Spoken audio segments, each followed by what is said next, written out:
بسم اللہ الرحمن الرحیم۔ السلام علیکم بچوں، میں امید کرتی ہوں آپ سب خیریت سے ہوں گے اور اپنے گھروں میں محفوظ ہوں گے۔ بیٹا جیسا کہ آپ سب جانتے ہیں کہ کرونا پرابلم کی وجہ سے یونیورسل ہائی اسکول نے آن لائن لیکچرز کا انتظام کیا ہے۔ اس حوالے سے میں مس اقرا کلاس 7 سے آپ کو اسلامیات پڑھاؤں گی۔ یہ ہمارے اسلامیات کا 13 لیکچر ہے۔ لیکچر نمبر 12 میں ہم نے سبق نمبر 4 عقیدہ اخرت کی اسٹیٹمنٹ نمبر 12 to 17 پڑھی تھی، جس میں ہم نے پڑھا تھا کہ جو لوگ بھی اپنی زندگی کو قیمتی سرمایہ سمجھ کر اسے ضائع کرنے میں وقت برباد نہیں کرتے اور زیادہ سے زیادہ نیک عمل کرنے کی کوشش کرتے ہیں، کیونکہ وہ جانتے ہیں کہ ان کی زندگی ایک نہ ایک دن ختم ہو جائے گی اور انہیں اللہ کی طرف لوٹنا ہے، تو ان کے لیے اللہ تعالیٰ نے بے انتہا اجر و ثواب اور جنت کی نعمتیں رکھی ہوئی ہیں۔ اور متقی اور پرہیزگار اس شخص کو کہتے ہیں جو دنیا میں اپنے آپ کو گناہوں سے اس طرح بچاتا ہے جیسے جھاڑیوں کے درمیان میں سے کوئی شخص اپنے کپڑوں کو بچاتا ہے۔ جنت وہ جگہ ہے جہاں نیک لوگ مرنے کے بعد اپنی آخرت کی زندگی میں بہت مزے میں گزاریں گے، آخرت کی زندگی سکون سے گزاریں گے۔ اور بدکار اس شخص کو کہتے ہیں جو جھاڑیوں میں پھول تلاش کرتا ہے، مطلب وہ جانتا ہے کہ یہاں پر مجھے صرف اور صرف نقصان ہے اور اس کے باوجود بھی وہ اس نقصان کی طرف جانتا ہے، تو ایسے انسان کے لیے دوزخ کا ٹھکانہ ہے۔ ہوم ورک میں آپ کو کویشچن دیے تھے، ٹیلی کروا دیتی ہوں۔ کویشچن نمبر 9 تھا، نیک عمل کرنے والوں کے لیے قرآن مجید میں کیا ارشاد ہوا ہے؟ اسٹیٹمنٹ 13۔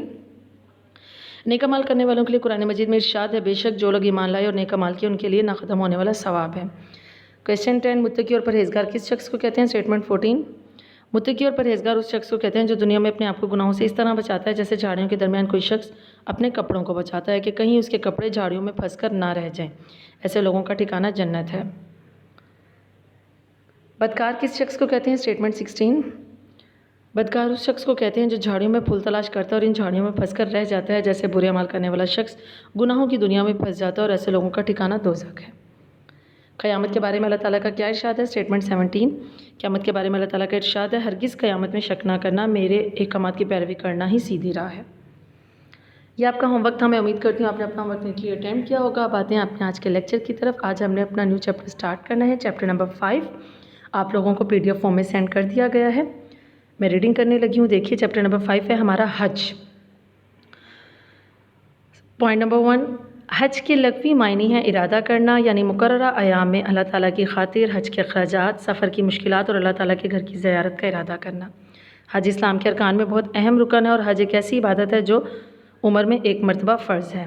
حج کی عبادت ان مسلمانوں پر فرض ہے جو اس فرض عبادت کو ادا کرنے کے اخراجات پورے کر سکتے ہوں۔ حج کے بارے میں قرآن مجید میں ارشاد ہے، اللہ تعالیٰ نے ان لوگوں کو جو اس کی طرف راہ پا سکتے ہوں اس گھر کا حج فرض کر دیا ہے، اور جو کوئی کفر کرے تو اللہ تعالیٰ تمام دنیا سے بے پرواہ ہے۔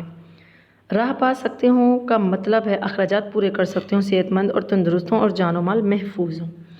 اسٹیٹمنٹ نمبر 1 to 5 ہم نے پڑھنی تھی، ریڈنگ ہماری ہو گئی ہے۔ اب دیکھیے حج آپ کو پتہ ہے کہ اسلام کا ایک اہم رکن ہے۔ حج کے معنی ہے ارادہ کرنا، کسی بھی چیز کا پختہ ارادہ کر لینا، یعنی مقررہ ایام سے مراد جو حج کے دن بتائے جاتے ہیں اس کے مطابق اللہ تعالیٰ کی خاطر حج کے اخراجات جتنے بھی اس کے ایکسپینسز ہوتے ہیں اور سفر کی مشکلات جو آتی ہیں ان سب کو اٹھاتے ہوئے اللہ تعالیٰ کے گھر کی زیارت کا ارادہ کرنا حج کے معنی ہے۔ حج اسلام کے ارکان میں بہت اہم رکن ہے، بہت اہمیت ہے اس کی، اور حج ایک ایسی عبادت ہے جو عمر میں ایک مرتبہ ہر انسان پر فرض ہے۔ لیکن کس انسان پر فرض ہے؟ جو اس کی استطاعت رکھتا ہو۔ استطاعت سے کیا مراد ہے؟ کہ جو اس کے اخراجات اٹھا سکتا ہو، جو اس کے اخراجات برداشت کر سکتا ہو۔ حج کی عبادت ان مسلمانوں پر فرض ہے جو اس فرض عبادت کو کرنے کے اخراجات ہیں پورے کر سکتے ہو، مطلب ہر انسان حج کے اخراجات پورے نہیں اٹھا سکتا۔